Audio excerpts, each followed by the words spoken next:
안녕하세요. 저는 경기도 외곽의 한적한 도시에 터를 잡은 40대 후반 여성입니다. 인생을 살다 보면 누구나 평생 잊을 수 없는 이야기 하나쯤은 간직하게 되는 것 같아요. 저에게도 그런 사연이 있죠. 제 삶에서 가장 외롭던 시절에 생각지 못한 진실과 마주하게 된 그 기막힌 이야기를 지금 바로 시작해 보겠습니다. 저는 결혼하며 홀로 지내시던 시어머니와 합가해 20년 넘게 한 집에 살았어요. 결혼 전에 친정 부모님 그늘에서만 살다가 시집이라는 곳에 발을 들였을 때는 너무나 서먹하고 어색했습니다. 보통 새 며느리가 들어오면 손이라도 한번 잡아주고 따뜻한 말 한마디라도 건네는 법이건만 저희 시어머니는 저를 위아래로 훑어보시고는 짧게 한마디 던지시는 게 다였죠. 왔냐? 어서 찜 풀어라. 처음에는 어머니도 그저 어색해서 그러시나 보다 했습니다. 시간이 지나면 자연스레 정이 들겠거니 했죠. 하지만 한 해가 가고 두 해가 가도 시어머니의 그 무뚝뚝함은 좀처럼 변하지 않았습니다. 제가 아무리 살갑게 다가가려 애를 써도 돌아오는 것은 늘 짧고 메마른 대답뿐이더군요.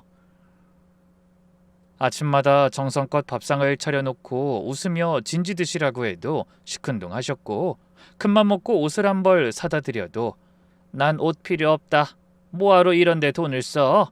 그런 핀잔만 돌아왔어요. 한 번은 신혼 초에 피곤한 몸을 이끌고 잠을 설치며 곰탕을 끓여 내놓은 적이 있습니다. 몇 번이나 기름기를 걷어가며 끓이느라 보통 애를 먹은 게 아니죠. 그래서 뿌듯한 마음을 안고 조심스레 여쭤봤습니다. 어머님, 맛이 어떠세요? 입에 맞으세요? 그래도 시어머니는 묵묵히 수저만 드실 뿐 맛있다거나 고생했다거나 그런 말씀 한마디가 없으셨어요. 이 사람 마음이라는 게 참 간사해서 빈말로라도 칭찬 한번 듣고 싶었는데 맥이 탁 풀리는 느낌이 들더라고요. 그 와중에도 제가 실수한 일에 대해서는 차갑게 나무라는 걸 잊지 않으셨으니 하루하루 시간이 지날수록 이 서운함이 가슴 밑바닥에 차곡차곡 쌓이는 기분이었습니다. 그래도 저는 내색하지 않으려고 노력했어요. 어른들이 다 그렇지 뭐. 옛날 분이라 표현이 서투르신 거지. 속정은 깊으실 거야. 그러면서 친정엄마가 시집살이하러 들어가는 저를 걱정스럽게 바라보며 하신 말씀을 떠올렸습니다. 옛부터 시집살이는 귀머거리 3년, 벙어리 3년이라는 말도 있어. 시어머니가 뭐라고 하셔도 못 들은 척하고 따주고 들거나 대거리하지 말고 참으라는 소리야. 참고 또 참는 게 문제없이 조용히 사는 길이다. 구닥다리 같은 소리라고 생각하지 마. 옛말 틀린 거 하나도 없어. 알겠니? 그 말씀을 주문처럼 외우며 저는 그 집에서 20년이 넘는 세월을 견뎌냈습니다. 하지만 남편은 그런 저에게 별로 고마워하지 않았어요. 그래도 결혼 초에는 다정한 구석이 있던 사람이었는데 해가 갈수록 집보다 바깥일에 신경 쓰는 날이 많아지더라고요. 거의 매일같이 늦은 밤이 되어서야 술 냄새를 풍기며 들어오는 사람한테 하루는 조심스레 이런 말을 건넨 적이 있습니다. 여보, 요즘 너무 늦는 거 아니야? 어머니가 아들 얼굴 자주 못 본다고 서운해하시는 눈치야. 주말만이라도 식구들이랑 밥 좀 먹고 그래. 아, 일이 바빠서 그렇지. 나 대신해서 당신이 눈치껏 엄마 좀 잘 챙겨드려. 늘 그런 식이었습니다. 시어머니와 저 사이에 흐르는 어색한 공기를 모를 리 없을 텐데도 한 번도 그 사이에서 무슨 노력을 해보려고 들지 않고 저에게만 다 미루더라고요. 하나뿐인 손이 시누이는 일찌감치 남편 따라 외국에 나가 살고 있어 명절이나 어머니 생신 무렵에만 전화로 안부를 전해왔죠. 이렇게 우리 엄마 별일 없으시지? 내가 좀 들여다보고 그래야 하는데 멀리 있단 핑계로 못 도와줘서 미안해. 아니에요, 형님. 걱정하지 마세요. 어머니 제가 잘 모시고 있으니까요. 그렇게 답하며 웃었지만 정작 친자식인 두 사람은 자기들 사정을 신경 쓰지 못하는 시어머니 곁에서 오롯이 저 혼자 모셔야 하는 현실이 씁쓸할 때도 있었습니다. 그래도 저는 스스로 생각하기에도 뿌듯할 만큼 참 열심히 살았어요. 회사 다니며 아이 키우고 살림하면서도 시어머니 모시는 일에는 부족함이 없게 하려고 노력했거든요. 헌데 그러던 어느 날 시어머니의 몸에 이상이 찾아왔습니다. 처음엔 그저 입맛이 없다, 기운이 없다 하시기에 나이 탓이려니 여기며 식사에 더 신경 써드렸죠. 하지만 자꾸만 야위어가는 모습이 심상치 않아 모시고 간 병원에서 차마 상상도 하지 못한 진단을 들어야 했습니다. 위암이었죠. 그것도 이미 손쓰기 어려운 지경까지 번진 상태라고 했어요. 그 소식을 전하던 날 밤 남편의 반응은 저를 더욱 막막하게 만들었습니다. 한참을 말없이 있던 사람이 한다는 소리가 이런 말이더라고요. 여보, 나는 회사 일이 바빠서 신경 못 써서 엄마 치료는 당신이 좀 맡아줘야겠다. 그래서 다급하게 치료를 시작하고 여기저기 알아봐 간병인을 구했습니다. 하지만 시어머니의 성격이 워낙 까다로우셔서 그런지 오래 버티는 사람이 없었어요. 기본적으로도 무뚝뚝하고 살가운 편이 아니신데 몸까지 성치 않으시니 여간 사람을 힘들게 하신 게 아닌 모양이더라고요. 그래서 간병인이 계속 그만두는 통에 혼란을 겪어야 했습니다. 그러다 세 번째 간병인한테 그만두겠다는 연락을 받은 제가 한숨을 쉬며 남편을 향해 말했어요. 벌써 이게 몇 번째지? 대체 어떤 사람을 찾아드려야 어머니가 만족하시려나? 깔끔 떠는 엄마 마음에 들기가 어디 쉬워. 이 사람 저 사람 들이기만 한다고 답이 나오나. 괜히 사람 바뀌면서 노인네 스트레스만 더 받으시지.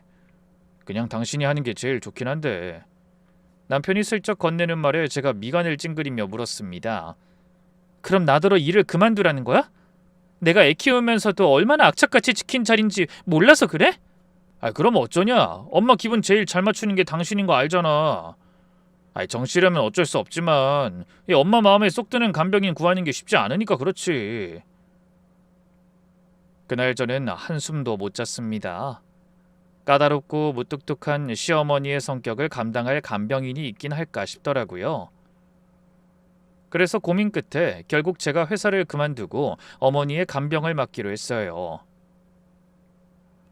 어차피 누군가는 해야 할 일이었고 그 누군가가 저라는 게 그리 새삼스럽지도 않았으니까요.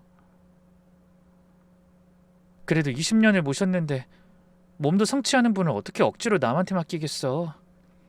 다른 간병인 찾아봤자 마찬가지일 거야. 사람 면박 주고 성질 내시는 게 일상인 분인데 버텨낼 사람도 없을 거고. 그렇게 저는 어쩔 수 없이 다니던 직장에 사직서를 냈습니다. 오랜 시간 몸담은 자리를 미련 없이 내려놓고 시어머니의 병상 곁을 지키기로 한 겁니다. 제가 속상해하자 친정엄마가 어깨를 다독이며 이런 말씀을 하셨어요. 그래, 뭐 어쩔 수 없다면 수긍해야지. 네가 이 약 물고 다닌 회사 관두는 건 아쉽지만 세상에 사람보다 중요한 게 어디 있겠니?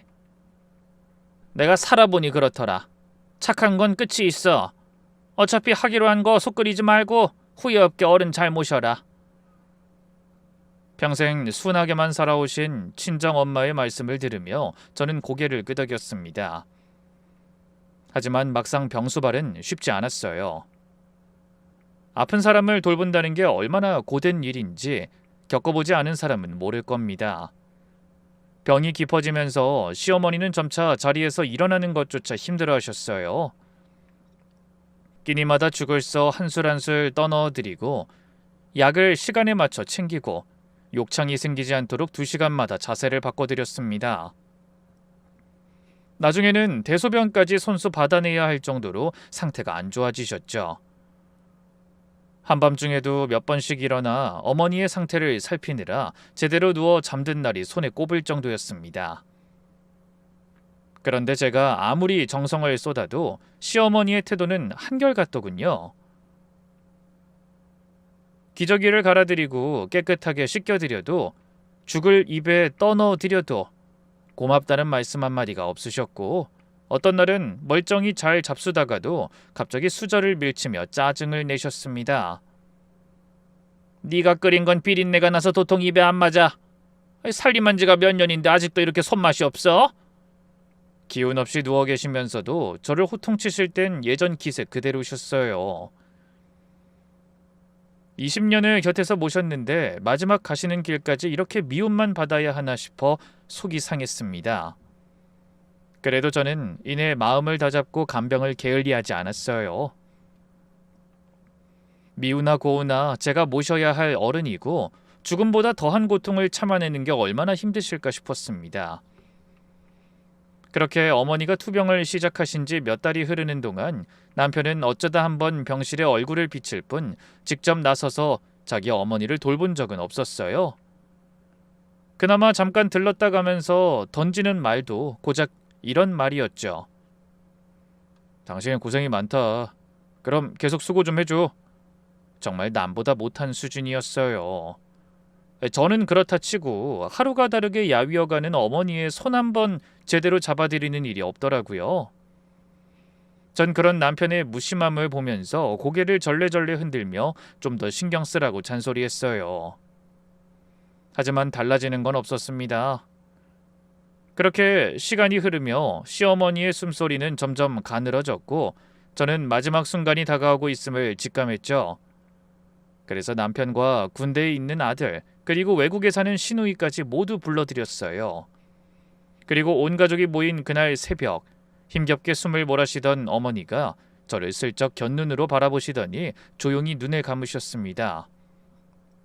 결국 마지막까지도 따뜻한 말씀 한마디 남기지 않으신 채로 말입니다.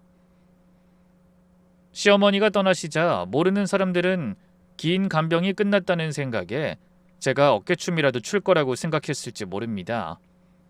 하지만 저는 북받쳐 오르는 서러움을 참지 못하고 차가워진 어머니의 손을 붙잡은 채 한참이나 눈물을 흘렸어요. 지난 세월이 주마등처럼 스쳐 지나가며 가슴이 미어지는 기분을 느껴야 했죠. 그토록 미움받으면서도 끝까지 시어머니의 곁을 지킨 저 자신이 가엾기도 하고 한편으로는 어머니가 떠나셨다는 사실에 참을 수 없는 허전함과 상실감이 밀려들더라고요. 눈물 속에 차려진 빈손은 생각보다 한산했습니다. 시어머니가 워낙 바깥 출입을 꺼리고 사람을 가리시던 분이라 조문객이 많지 않으리라 짐작은 했지만 막상 빈소를 지키고 앉아있자니 마음 한구석이 더없이 허전했습니다. 그래도 저는 마지막 가시는 길만큼은 흠잡을 데 없이 모시고 싶어 조문객 한 분 한 분 정성껏 맞이하고 대접했어요.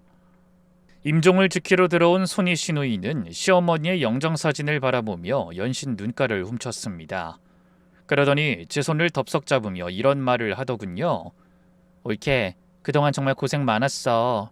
내가 멀리 있다는 핑계로 간병을 다 떠맡겨 놓고 신경 쓰지도 못했어. 이 은혜를 어떻게 갚아야 할지 모르겠네. 형님 무슨 그런 말씀을 하세요. 가까이 있는 사람이 모시는 게 당연하죠. 전 그렇게 답하며 애써 웃어 보였습니다. 그런데 정작 친아들인 남편은 눈물 한 번 흘리지 않고 빈소에 앉아있는 내내 어딘가 안절부절 못하는 기색이었어요. 어머니를 여의고 정신이 없어 그런거려니 했지만 남편의 표정은 이 슬픔이라기보단 무언가 다른 초조해 보이는 사람의 얼굴에 가까웠습니다. 그러다 이틀째 밤이 깊어 마지막 조문객까지 모두 돌아가고 빈소에는 가까운 식구들만 덩그러니 남게 됐어요. 형님은 잠시 눈을 붙이러 가족 대기실로 들어갔고 저도 지친 몸을 잠깐 누이려던 참이었습니다. 그때 남편이 저를 향해 손짓하더군요. 여보 잠깐 나 좀 봐. 할 얘기가 있어. 저는 별 생각 없이 남편을 따라 빈소 밖 복도 끝으로 향했어요. 그런데 주변에 아무도 없는 걸 확인한 남편이 주머니에서 무언가를 꺼내 제 앞으로 내밀더라고요. 흰 봉투에서 나온 것은 뜻밖에도 이혼 서류였습니다. 저는 도무지 영문을 모르겠어서 멍하니 그 종이만 내려다봤죠. 이게 뭐야 여보? 헌데 놀라서 눈이 커진 저와는 달리 남편은 아무렇지 않은 표정으로 덤덤하게 말했습니다. 보면 모르겠어? 이혼 서류잖아. 우리 이혼하자. 뭐? 갑자기 그게 무슨 소리야? 농담해? 저는 떨리는 목소리로 물었지만 남편은 조금도 흔들림 없는 얼굴로 대답했습니다. 농담은 무슨? 이게 농담으로 할 말이야? 아니, 사실은 엄마가 임종 전에 내 기회 되고 자기 죽으면 이혼하랬어. 그 말에 저는 그만 숨이 턱 막혔습니다. 20년을 넘게 모신 시어머니가 마지막 가시는 길에 아들에게 며느리와 갈라서라는 유언을 남기셨다니, 게다가 그 말을 전하는 자리가 다른 곳도 아닌 장례식이라니, 저는 한동안 말을 잇지 못하다가 겨우 입을 열었습니다. 어머니가 정말 그런 말씀을 하셨다고?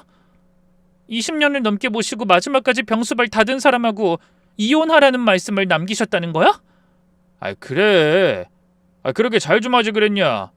네가 오죽 마땅치 않았으면 엄마가 돌아가시면서도 그런 말씀을 하셔. 이제 병수발 될 사람 필요한 것도 아니니까 엄마 돌아가시고 나면 그냥 당신이랑 이혼하고 새 출발하라고 하시더라. 나도 어쩔 수 없어. 엄마가 유언으로 남기신 뜻인데 마지막 소원은 들어드려야지. 남편은 그렇게 말하며 어깨를 으쓱했습니다. 어쩌면 그렇게 태어날 수 있는지 저는 우라통이 치밀어 남편 머리털이라도 다 뜯어놓고 싶은 심정이었어요. 그런데 충격은 거기서 끝이 아니었습니다. 남편이 한층 목소리를 낮추더니 마치 미리 준비라도 해둔 듯 다음 말을 이어갔어요. 당신도 알다시피 내 사업이 요즘 영신통치가 않아서 여기저기서 빌린 돈으로 버티느라 빚만 잔뜩 남았어. 집에도 대출만 잔뜩 끼어있고. 그래서 말인데 미안하지만 위자료랑 재산 분할은 5천만 원 정도로 마무리해야 할 것 같아. 저는 귀를 의심했습니다. 20년 넘는 결혼 생활을 단돈 5천만 원으로 끝내자니 황당하더라고요. 5천만 원? 지금 그걸 말이라고 해? 20년이야, 20년. 내가 이 집에서 보낸 세월이 20년이 넘는다고. 아들 낳아주고 어머니 간병까지 한 사람한테 한다는 소리가 뭐? 그러니까 나도 미안하다는 거 아니야. 근데 지금 우리 형편에는 그게 최선이야. 회사 사정 몰라? 하지만 저는 뭐가 뭔지 정신이 없고 막막하기만 했어요. 남편은 빚만 남았다고 했지만 정작 저는 사업하는 남편의 사정이 어떻게 돌아가는지 제대로 들여다본 적도 없었습니다. 시어머니의 병수발에 매여 사는 동안 집안 살림이며 돈 문제는 죄다 남편이 틀어지고 있었으니까요. 물론 저도 자주 물어보긴 했지만 어느 순간부터 죽는 소리만 해대고 돈 문제를 꺼내면 예민하게 반응하는 남편 때문에 제대로 얘기를 나누지도 못했습니다.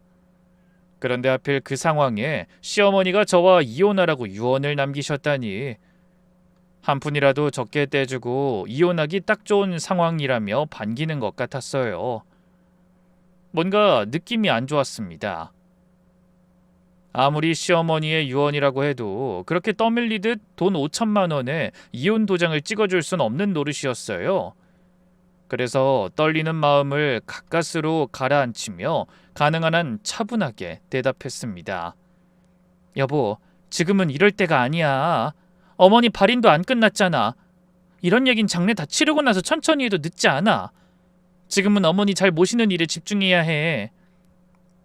아니, 이왕 말 나온 김에 그냥 지금 정리하자. 이런 문제는 자꾸 미룰수록 힘들어지는 거야. 어차피 이렇게 된 거 빨리 끝내는 게 서로 불편하지 않다고. 그러면서 어떻게든 저에게 이혼 도장을 받아내려고 노력했어요. 그것부터가 이상했습니다.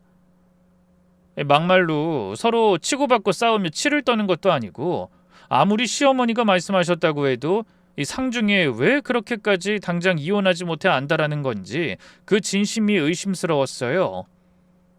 마치 무언가에 쫓기는 것 같은 그 조급함이 오히려 더 저를 단호하게 만들더군요. 그래서 세차게 고개를 저으며 말했습니다. 안 돼. 난 못해. 적어도 어머니 발의는 마치고 그때 다시 얘기해. 제가 완강하게 이혼을 거부하며 돌아서자 남편은 못마땅한 표정으로 계속 저를 설득하려 했어요. 하지만 전 고집을 꺾지 않고 빈소로 돌아와 시어머니의 영정사진 앞에서 넋을 놓고 앉아 있었습니다.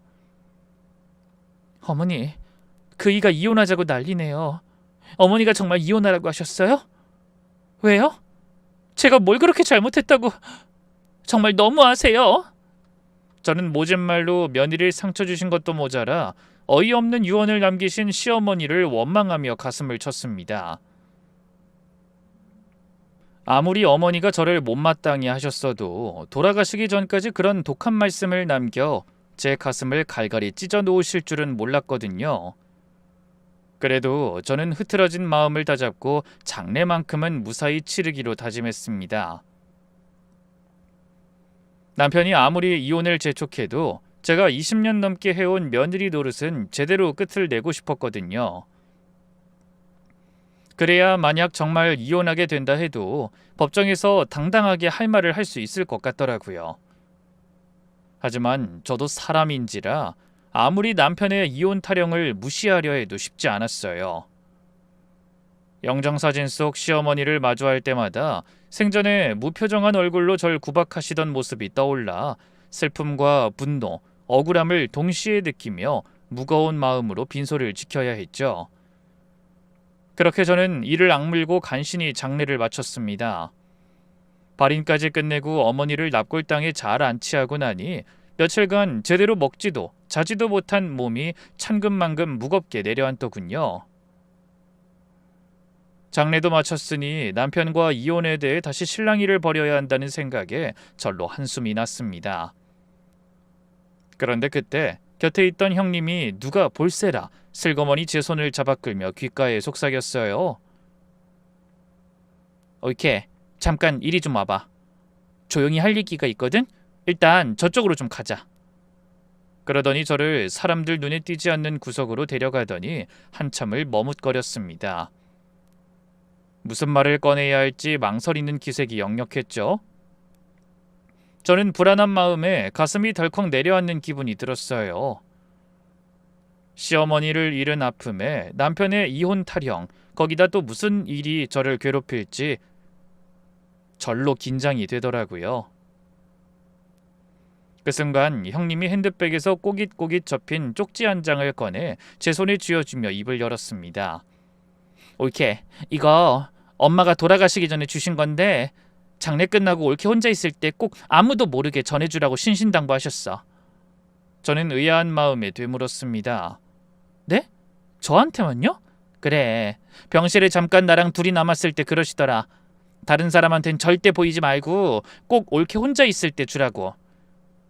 그 숨쉬기 힘든 와중에도 몇 번을 말씀하시더라니까. 그 무슨 영문인진 나도 모르겠는데 그게 엄마 유언인 것 같아서 잘 가지고 있다가 주는 거야. 아니 이게 뭔데? 저는 어리둥절한 마음으로 그 쪽지를 받아들었습니다. 시어머니가 마지막으로 저에게 남기신 거라니 가슴이 두근거리면서도 긴장이 됐어요.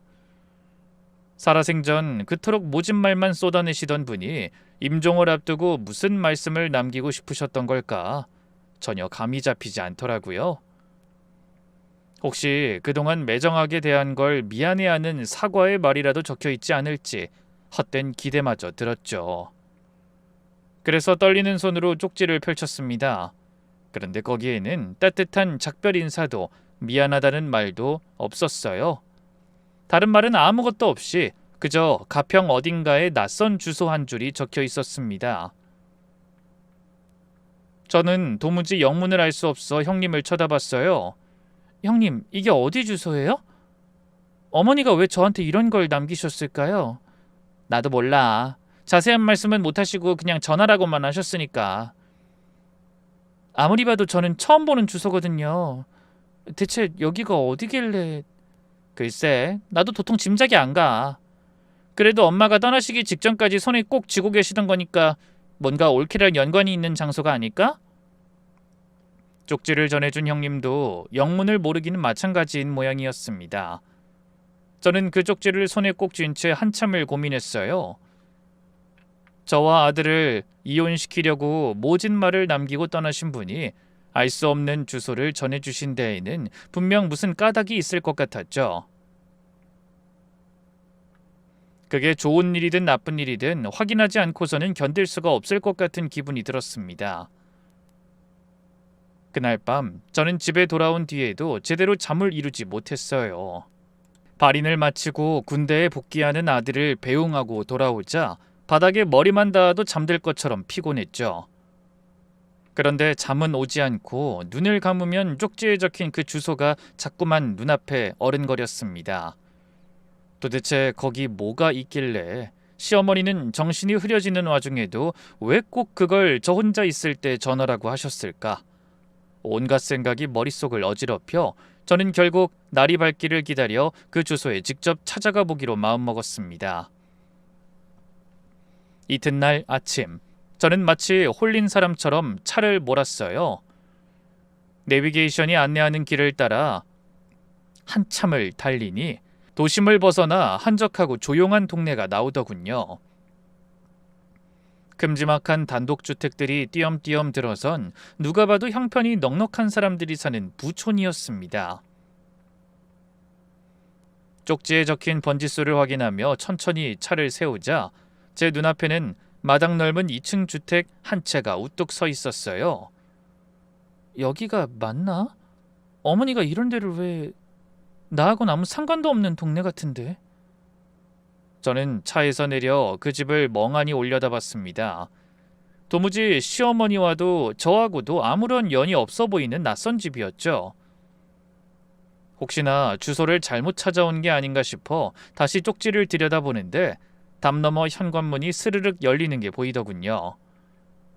저는 까닭 모를 불안함에 본능적으로 가까운 담벼락 뒤로 몸을 숨겼죠.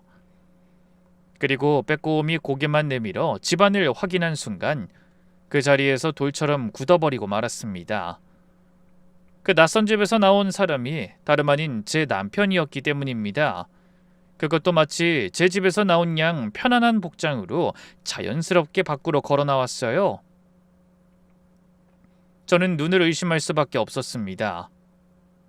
시어머니의 발인이 끝나자 남편은 그간 일을 하지 못해 큰일이라며 급하게 부산으로 출장을 가야 한다고 했거든요. 그때까지 이혼 서류에 도장 찍어 놓으라는 말도 빼먹지 않고 떠났죠. 그런데 부산에 있어야 할 남편이 가평의 낯선 집 안에서 걸어 나온 겁니다. 하지만 제가 놀랄 일은 거기서 끝이 아니었어요. 남편의 뒤로 낯익은 젊은 여자가 따라 나오더니 마치 자기 남편의 팔짱을 끼듯 살갑게 매달리더라고요. 저는 미간을 찡그리며 여자의 얼굴을 뚫어지게 바라보다 입을 떡 벌렸습니다. 여자가 다름 아닌 남편 회사에서 3년 넘게 일한 경리였기 때문이죠. 두 사람의 모습은 누가 봐도 영락 없는 부부, 그것도 아주 금실 좋은 신혼부부 같은 느낌이었습니다. 하지만 정말 가관은 그 인간들이 나누는 대화였어요. 오빠, 우리 오늘 뭐 먹을까? 난 회가 땡기는데. 여자가 콧소리를 내며 애교를 떨자 남편이 좋아 죽겠다는 표정으로 흐뭇하게 웃으며 대답했어요. 자기 먹고 싶은 거 다 먹어야지. 그럼 오늘 저녁 메뉴는 회랑 매운탕이다. 정말? 아, 오빠 오니까 너무 좋다. 며칠간 나 혼자 이 큰 집에서 얼마나 외로웠는지 알아? 미안해. 이제 노인네 장례 끝났으니까 우리 자기랑 시간 많이 보낼 수 있어. 남편이 토라진 척 입을 삐죽이는 여자의 어깨를 감싸 안으며 다정하게 말했어요. 그 모습을 보는 순간 저는 하늘이 무너져 내리는 기분을 느껴야 했습니다. 결혼하고 20년이 넘도록 조강지처인 저에게는 단 한 번도 들려준 적 없는 살가운 목소리였거든요. 정신이 아득해지고 다리가 후들거렸지만 저는 이를 악물고 버텼습니다. 잠시 후 부둥켜 안은 채 밖으로 나온 두 사람이 차에 올라타고 그 자리를 떠나고 나서도 저는 한동안 발길을 돌리지 못했습니다. 너무 놀라서 그러는지 눈물조차 나오지 않았어요. 그제야 시어머니의 장례를 치르는 와중에도 그토록 이혼을 서두르려 했던 남편의 속내를 알 것 같았습니다. 내연녀와 새살림까지 차린 마당에 더는 저와 허울뿐인 결혼 생활을 유지하고 싶지 않았을 것 같더라고요. 그러니 상중에도 그런 안달복달하며 이혼 도장을 받아내려 했던 겁니다. 그 자리에서 한참을 넋놓고 있던 저는 겨우 정신을 추스르고 집으로 돌아와 서둘러 컴퓨터 앞에 앉았습니다. 회사가 힘들어 대출을 잔뜩 받았다는 남편이 그런 번듯한 집에서 나온다는 게 이상했거든요. 저는 불길한 마음에 서둘러 집이 누구 명의로 되어 있는지를 확인했어요.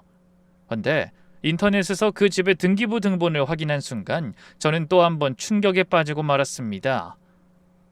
그 번듯한 저택의 주인이 다름 아닌 남의 남편에게 꼭 붙어 꼴사나운 애교를 부리던 회사 경리였기 때문입니다. 더욱 기가 막힌 건 그 집의 등기 날짜였어요. 여자가 집주인이 되던 시점이 하필이면 제가 시어머니의 병상을 밤낮 없이 지키고 있던 바로 그 무렵이었던 겁니다. 제가 시어머니의 대소변을 받아내며 쪽잠을 자고 간병하던 바로 그 시간에 남편은 회사 일을 핑계로 밖으로만 돌며 그 여자와 새 둥지를 틀고 있었던 겁니다. 그 집을 마련한 돈이 어디서 나왔는진 불보듯 뻔했어요. 고장 직원 10대 명 있는 작은 회사의 경리로 일하는 여자가 무슨 수로 그런 저택을 마련하고 온몸을 명품으로 휘감았겠어. 분명히 그 인간한테서 나온 게 틀림없어. 온 가족이 사는 집을 담보로 대출까지 받아서 있는 돈 없는 돈 다 그 여우 같은 계집애한테 갖다 바쳐놓고 20년 넘게 산 마누라한테는 5천만 원 줄 테니 이혼하자고? 이 미친 인간 제정신이 아니네. 저는 참을 수 없는 분노로 온몸을 부들부들 떨었습니다. 제가 남편이라고 믿어왔던 인간이 회사까지 그만두며 자기 어머니의 간병을 위해 고생하는 마누라를 속인 채 재산을 빼돌려 내연녀에게 집을 사주고 버젓이 딴살림을 차린 게 확실했어요. 제가 시어머니 병수발에 손발이 묶여 집안 사정을 들여다볼 겨를도 없이 사는 동안 그렇게 야금야금 내연녀의 욕심을 채워주고 있었던 거예요. 그 모든 사실을 알아챈 순간 지난 20년의 세월이 한순간에 와르르 무너져 내리는 기분이었습니다. 시어머니 봉양에 청춘을 다 바치고 아이 키우고 살림하며 손에 물 맞을 날 없이 살아온 세월이 고작 그렇게 하찮은 것이었나 싶어 가슴이 미어지더라고요. 남편이 사업 때문에 바쁘다며 주말에도 연락받지 않던 일들, 툭하면 출장 간다고 짐 싸들고 밖으로 돌던 일들이 하나하나 떠올랐어요.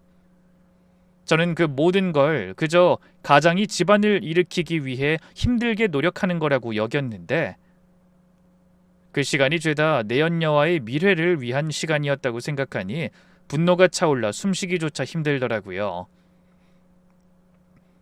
그러다 문득 한 가지 의문이 머리를 스쳤습니다. 아무리 생각해봐도 이 시어머니의 속내를 알 수가 없었어요. 아들에게 이혼하라는 말을 유언으로 남기실 만큼 저를 탐탁치 않아 하셨던 어른이 아들의 비밀을 지켜주긴커녕 오히려 저에게 몰래 알려주신 이유를 도무지 짐작할 수가 없었죠. 근데 어머니가 어떻게 그 집 주소를 알고 계셨던 거지? 왜 아들이 밖에서 딴살림 차린 사실을 비밀로 하지 않고 굳이 나한테 알려주신 거야? 내가 알면 분명 아들한테 좋을 리가 없을 텐데 그냥 충격받고 알아서 떨어져 나가길 바라신 건가? 결국 그날도 저는 제대로 잠을 이루지 못하고 며칠 사이에 너무 많은 일을 겪은 탓인지 병이 나고 말았습니다. 두통과 몸살이 몰려와 끙끙 앓아누웠죠. 헌데 그 와중에도 남편에게서는 빨리 이혼 도장을 찍자는 연락만 빗발치듯 쏟아지더군요. 제가 다 죽어가는 목소리로 전화를 받아도 무조건 자기 하고 싶은 말만 했어요. 발인 끝나면 얘기하자더니 왜 말이 없어? 우리 엄마가 이혼하라고 했다는 거 잊은 거 아니지? 난 아직 생각할 시간이 더 필요해. 생각은 무슨... 노인네 돌아가셨다고 유언이고 뭐고 다 상관없다 이거야? 그리고 어차피 그 집 대출 이자도 못 갚을 판이라 언제 경매 넘어갈지 모른다니까. 난 당분간 회사에서 지낼 테니까 당신도 빨리 어디로 갈지나 정해. 그 뻔뻔한 목소리를 듣고 있자니 처음에는 서럽고 분하기만 하던 마음이 오히려 냉정을 찾기 시작했습니다. 맥없이 누워 울고만 있을 때가 아니라는 걸 깨달은 거죠. 남편과 그 내연녀가 짜놓은 판에 속아 넘어가 빈손으로 쫓겨날 순 없었습니다. 남편이 그토록 이혼을 서두른 진짜 이유, 단돈 5천만 원에 20년 세월을 헐값에 정리하려 한 속셈이 이제 환히 들여다 보였어요. 저를 빈손으로 내쫓고 그 여자와 보란듯이 잘 살아보겠다는 속셈이었던 거예요. 빚만 남았다며 죽는 소리 하던 것도 결국은 한 푼이라도 더 빼돌려 둘이 잘 먹고 잘 살겠다고 한 거짓 연기에 불과했던 겁니다. 이 모든 추악한 진실 앞에서 저는 이를 부득부득 갈았습니다. 그래, 이들은 절대 못 물러나. 내가 무슨 죄를 지었다고 모든 걸 뺏기고 쫓겨나? 절대로 순순히 이혼해주지 않을 거야. 지금 내가 이렇게 물러나면 내 자식한테 돌아갈 재산도 다 그 여자 배를 불려주고 끝나버릴 거야. 저는 군대에 있는 아들을 생각하며 주먹을 꽉 쥐었어요. 제가 무너지면 하나뿐인 제 아들의 미래에도 악영향이 갈 거라고 생각하니 더욱 그대로 당하고만 있으면 안 된다는 생각이 들었습니다. 그래서 어떻게든 싸워서 이겨내 그 상황을 극복하리라 다짐하게 됐죠. 그렇게 마음을 다잡은 다음 날 모르는 번호로 전화 한 통이 걸려왔어요. 처음에는 또 남편이 다른 번호로 이혼을 재촉하나 싶어 받길 망설였지만 저도 모르게 무언가에 이끌리듯이 통화 버튼을 눌렀습니다. 이내 전화기 너머로 점잖은 중년 남자의 목소리가 흘러나왔어요. 실례지만 박옥자 여사님의 며느님 되시지요? 저는 박 여사님 생전에 일을 봐드리던 변호사입니다. 다름이 아니라 어머님께서 돌아가시기 전에 저에게 따로 맡기신 일이 하나 있어요. 며느님을 꼭 한번 뵙고 전해드려야 할 게 있습니다. 시간 되실 때 사무실로 나와주실 수 있을까요? 네? 저한테 전하실 게 있다고요? 그렇습니다. 전화로 말씀드릴 내용은 아니라서요. 직접 뵙는 게 좋겠습니다. 시어머니에게 따로 변호사가 있었다는 것도 금시초문이었던 저는 어리둥절했습니다. 처음에는 혹시 보이스피싱 같은 게 아닐지 의심도 했지만 시어머니에 대해 자세히 알고 있는 것 같아 일단 약속을 잡았어요. 저도 어머니가 어떻게 남편의 외도 장소인 가평의 집을 알고 계셨는지 궁금하던 차였기 때문에 혹시나 무슨 실마리라도 발견할 수 있을까 싶은 생각도 들었고요. 그날 밤 저는 또 한 번 뒤척이며 별의별 생각을 다했습니다. 혹시 그 인간이 미리 손을 써서 나한테 강제로 도장 찍게 하려고 수작 부리는 건 아니겠지? 머릿속이 온통 불안감으로 가득 차 고민을 거듭했지만 결국 이튿날 아침 저는 떨리는 마음을 안고 전날 약속한 변호사 사무실의 문을 두드렸습니다. 변호사는 저를 정중하게 맞이하더니 책상 서랍에서 두툼한 봉투 하나를 꺼내며 조심스레 입을 열었어요. 이건 여사님께서 투병 중에 저를 직접 부르셔서 작성하신 유언장입니다. 정식으로 공증까지 받아둔 것이니 법적인 효력은 걱정하지 않으셔도 됩니다. 생각지도 못한 상대의 말에 저는 눈을 크게 뜨며 물었습니다. 네? 유언장이요? 저희 어머니가 유언장을 남기셨다고요? 도무지 믿기지 않더군요. 병상에만 누워 계시던 분이 언제 변호사를 불러 유언장을 남기셨다는 건지 의아했어요.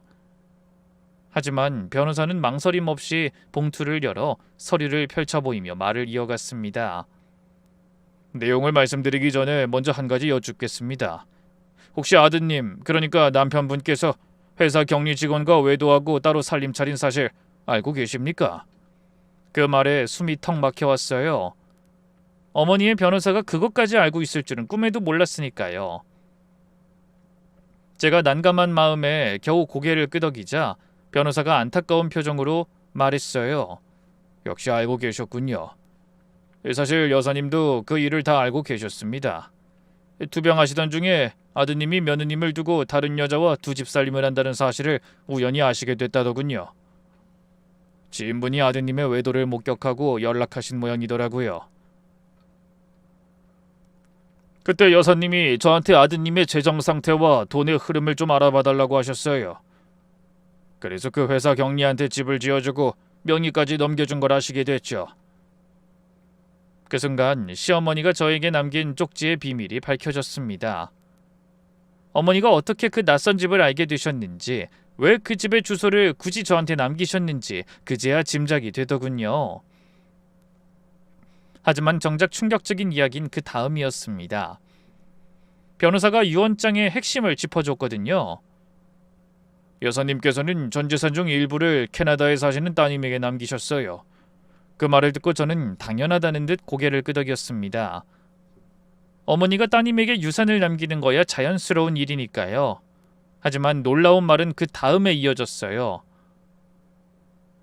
그리고 나머지 대부분의 재산은 바로 며느님께 상속하신다고 명시하셨습니다. 저는 예상치 못한 변호사의 말에 화들짝 놀라서 저도 모르게 소리쳤습니다. 네? 그게 무슨 말씀이세요? 아들이 아니라 저요? 맞습니다. 이 따님에게 일부 적은 부분을 그리고 나머지 상당 부분 남은 재산을 전부 다 며느님한테 상속하겠다고 하셨습니다. 이 아드님한테는 단 한 푼도 남기지 않으셨고요. 네? 저한테요? 그게 무슨 말씀이세요? 어머닌 자기 아들한테 이혼하려는 유언까지 남기신 분이에요.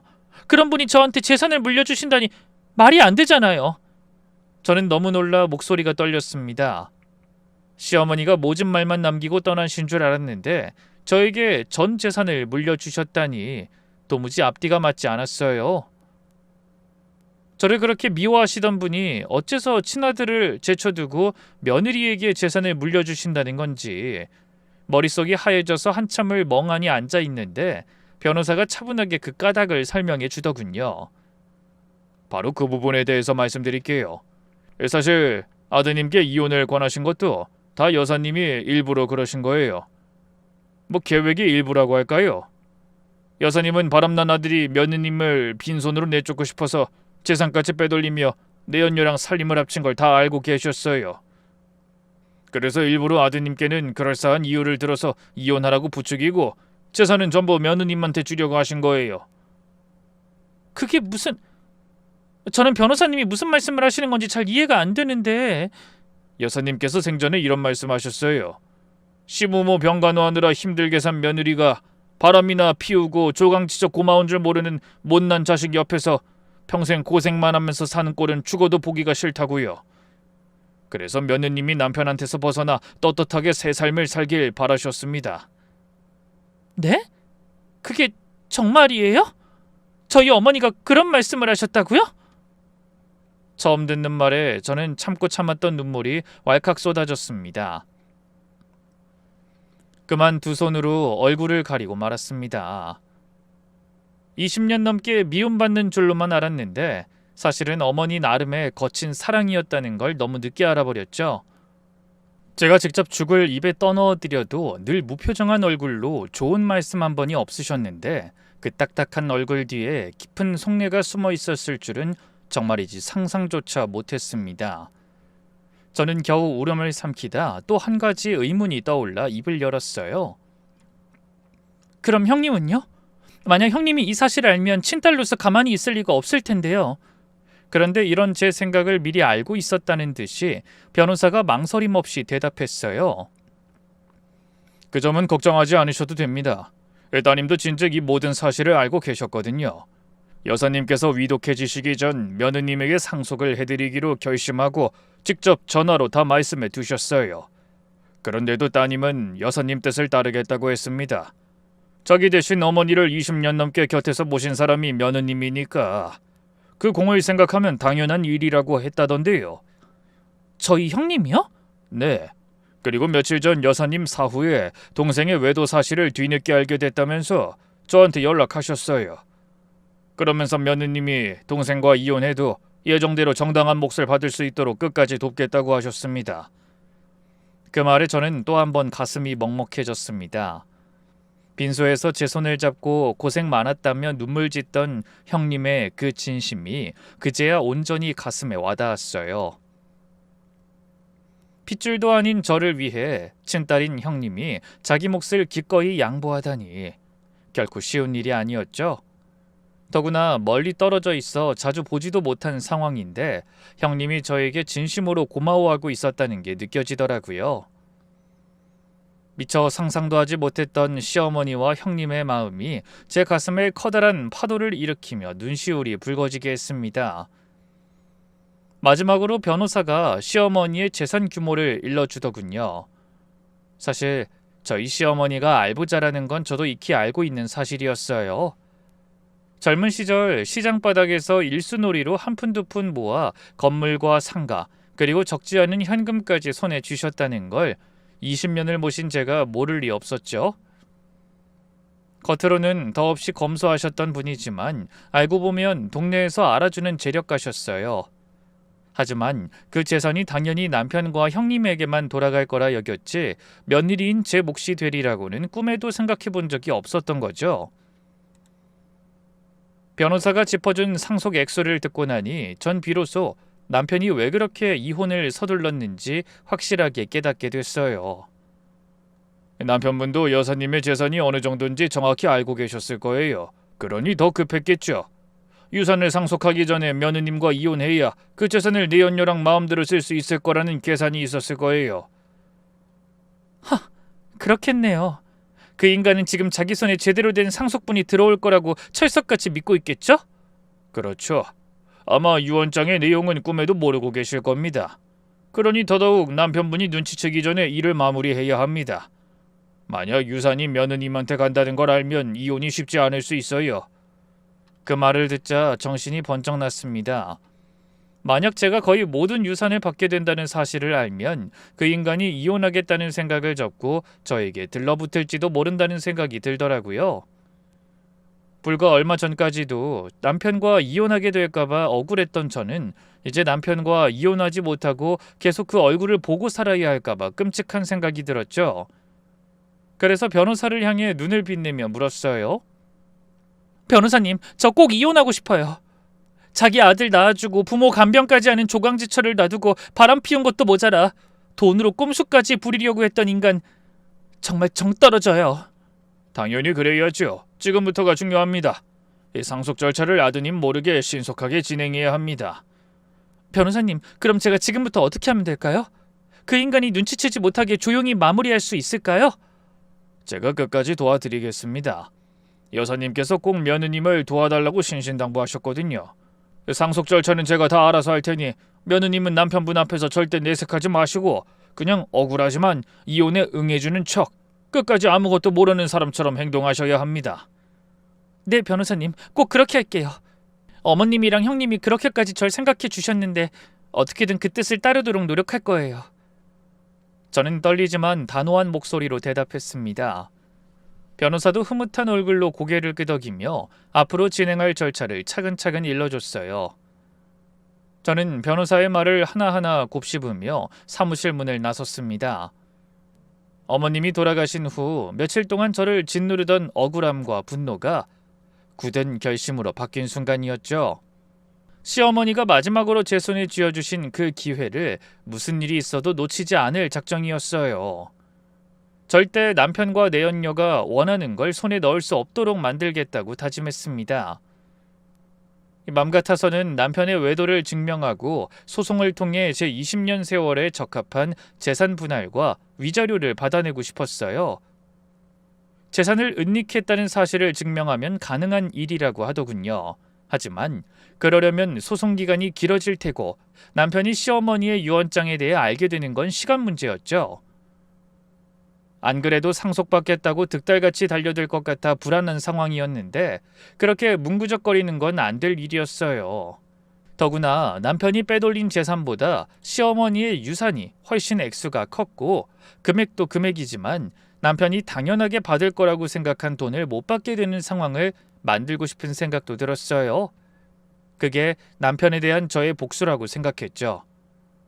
그러려면 먼저 이혼을 서두르고 남편에게 제가 유산을 상속받게 된 상황을 숨겨야 하는데 혹시라도 남편이 먼저 상속 절차에 대해 알아보기 시작하면 골치 아픈 일이 생길 것 같아 불안했어요. 헌데 그날 반가운 사람한테서 연락이 왔습니다. 옳게 나야. 변호사님한테 다 들었다면서. 나도 그 자식이 그런 짓을 하고 다닌다는 걸 나중에 알게 됐어. 혹시나 하고 그날 엄마가 준 쪽지에 적혀있던 주소로 찾아가 봤거든. 네? 형님도요? 응. 올케, 내가 정말 뭐라고 할 말이 없다. 누구보다 올케가 고생한 거 그 녀석이 다 봤을 텐데 어떻게 그럴 수가 있는지. 그래서 말인데 올케 앞으로 상속 절차 진행되는 동안 혹시 내 동생이 자기가 상속받겠다고 들쑤시고 다닐까봐 내가 시간을 좀 벌어뒀어. 시간을 벌어요? 그래. 엄마 돌아가신 지 얼마 되지도 않았는데 벌써 상속 타령하면 남들이 뭐라고 생각하겠냐고. 적어도 49제는 지나고 진행하자고 했어. 그리고 난 엄마 재산에 미련 없으니까 위임장 만들어줄 테니 여행할 겸 캐나다 들어와서 내 위임장도 받아가고 놀다 가라고 꼬셔뒀어. 그러니까 적어도 당분간은 안심해도 될 거야. 내가 캐나다에 붙들어 두고 있는 사이에 변호사님 도움 받아서 빨리 상속 진행해. 저는 생각지도 못한 형님의 마음 씀씀이가 너무 고마워 말문이 막혔습니다. 그래서 진심으로 제 마음을 전했어요. 형님, 저도 변호사님한테 들었어요. 쉽지 않은 결정이었을 텐데 고맙습니다. 그게 무슨 말이야. 나야말로 올케가 얼마나 고생했는지 잊지 않을게. 그리고 이거 하나만 기억해줘. 우리 엄마가 올케를 겉으로 어떻게 됐는진 모르겠지만 나한텐 항상 올케 칭찬만 하셨어. 이렇게 착하고 부지런한 애 없다고. 못하는 게 하나도 없는 애라고. 근데 원래 타고난 성격이 다정하질 못하셔서 표현을 못하신 것뿐이거든. 그 마음은 좀 알아줬으면 해. 저는 형님의 말을 들으며 시어머니와의 지난 시간이 떠올라 펑펑 울고 말았습니다. 그리고 마음을 다잡은 뒤 이혼을 서둘렀죠. 남편이 어머니의 유산이 며느리인 제 앞으로 넘어온다는 사실을 눈치채기 전에 모든 걸 끝내야 했으니까요. 만약 그 사실을 알게 된다면 그토록 이혼에 안달하던 남편이 손바닥 뒤집듯 태도를 바꿔 헤어지려 하지 않을 것 같았거든요. 다행히 남편은 어머니가 정식으로 유언장을 남기셨다는 것조차 까맣게 모르고 있었어요. 그저 법대로 형님과 남편이 유산을 똑같이 상속받을 거라고 생각하는 것 같았죠. 그러니 제가 할 일은 단 하나, 남편이 의심하기 전에 이혼과 상속을 동시에 매듭 짓는 것이었습니다. 그래서 그날 이후로 남편이 이혼을 재촉하는 전화를 걸어오면 일부러 침울한 목소리로 우는 소리부터 냈어요. 당신 정말 이렇게까지 해야겠어? 내가 20년을 넘게 어머니를 모셨는데 너무하네. 그래도 유언이 그렇다니 나도 더는 붙잡을 여력이 없다. 좋아, 그래, 이혼하자. 그제야 남편은 후련하다는 듯이 웃으며 말했습니다. 그래, 잘 생각했어. 더 이상 서로 기운 빼지 말고 좋게 정리하는 게 현명한 거야. 위자료 5천만 원도 내가 형편 되는 대로 챙겨줄게. 남편은 제가 생각보다 이혼에 순순히 응하자 신이 난 목소리였어요. 의심은커녕 오히려 빨리 정리되어 다행이라는 투였죠. 그렇게 저는 남편과 이혼하고 형님은 위임 서류를 핑계로 남편을 캐나다로 불렀습니다. 그 사이 변호사와 저는 상속 절차를 착착 밟아나갔어요. 어머니가 남기신 건물과 상가, 적지 않은 현금 자산의 명의가 변호사의 손을 거쳐 하나씩 제 앞으로 옮겨졌죠.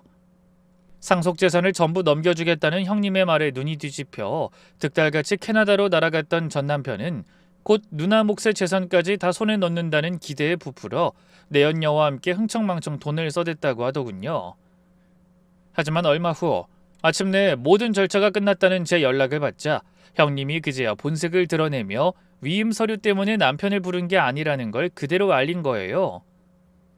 누나에게 뒤통수 맞은 남편은 부랴부랴 한국행 비행기에 올랐지만 이미 모든 것이 끝난 뒤였죠. 돌아온 남편은 길길이 날뛰며 저에게 전화를 걸어왔습니다. 야, 너 이게 무슨 짓이야? 엄마 재산 다 어디로 빼돌린 거야? 당장 제대로 돌려놓지 못해? 빼돌리다니 그게 무슨 소리야? 어머님이 정식으로 공증까지 받아 남기신 유언장대로 됐을 뿐인데. 억울하면 어머님한테 따져. 당신이 그렇게 원하던 이혼도 해줬는데 뭐가 불만이야? 저는 더없이 차분하게 대꾸했어요. 수화기 너머로 남편이 욕설을 퍼붓는 소리가 들렸지만 저는 조금도 흔들리지 않았습니다. 그런데 엎친 데 덮친 격으로 남편에겐 더 큰 재앙이 기다리고 있었어요. 남편이 회사 재산과 집을 죄다 담보로 잡아 대출받은 큰돈을 전부 쏟아부은 해외 부동산 사업이 사기였던 걸로 밝혀진 겁니다. 남편은 땡전 한 푼 건지지 못하고 그대로 빚더미에 올라앉고 말았어요. 결국 애지중지하던 내연녀 명의로 돌려놓은 가평의 그 저택마저 빚을 감당하지 못해 경매로 넘어갔다고 하더군요. 손에 쥐고 있던 모든 게 모래성처럼 와르르 무너져 손가락 사이로 빠져나가 버리자 그토록 다정하던 두 사람 사이에도 순식간에 깊은 골이 생겨버린 모양이었어요. 결국 그렇게 좋아 죽던 두 사람은 서로를 손가락질하며 갈라섰고 모든 걸 잃고 오갈 데 없어진 남편이 어느 날 제 앞에 불쑥 찾아왔습니다. 잘난 척하던 인간의 몰골이 말이 아닐 정도로 초췌해졌더라고요. 여보, 내가 미쳤었어. 잠깐 정신이 어떻게 됐던 거야. 우리 애를 생각해서라도 한 번만 다시 받아주면 안 될까? 걔 제대로 결혼시키려면 그래도 부모가 온전히 자리를 지키고 있어야지. 전 그 뻔뻔한 얼굴을 한참 내려다보다가 조용히 입을 열었습니다. 무슨 염치로 애를 입에 올려? 당신이 나 재산 나눠주기 싫어서 돈 빼돌려 새파랗게 어린 계집애한테 집 사준 거 잊었어? 그래놓고 이제 와서 무슨 애타령이야. 우린 이미 남남이야. 어머니 덕분에 내가 걔 뒷바라지 잘하고 부족함 없이 장가 보낼 수 있으니까 당신은 2번 다시 찾아오지 마. 그러고는 뒤도 돌아보지 않고 문을 닫았습니다. 그렇게 모든 일이 정리되고 나서 저는 시어머니의 납골당을 찾아 한참이나 영정사진을 바라봤어요. 생전과 다름없이 무표정한 얼굴이었지만 더는 그 얼굴이 차갑게 느껴지지 않더군요. 어머니, 저 이제 알 것 같아요. 제가 모진 말이라 믿었던 그 잔소리와 면박이 어머니의 서툰 사랑과 친근함의 표시였다는 걸요. 끝까지 지켜주셔서 정말 감사합니다. 20년이 넘도록 미움받는 줄로만 알았던 그 세월이 사실은 누구보다 깊게 사랑받았던 시절이라는 걸 전 뒤늦게 알게 됐습니다. 지금 저는 어머니가 물려주신 그 재산을 한 푼도 허투루 쓰지 않고 종종 어려운 이웃을 위해 어머니 이름으로 기부도 하며 살고 있어요. 그리고 군 복무를 마치고 돌아온 아들과 함께 열심히 새로운 삶을 꾸려가고 있습니다. 누군가는 며느리가 시댁 재산을 다 가져간 게 말도 안 된다고 생각할지도 모르지만 저는 떳떳합니다.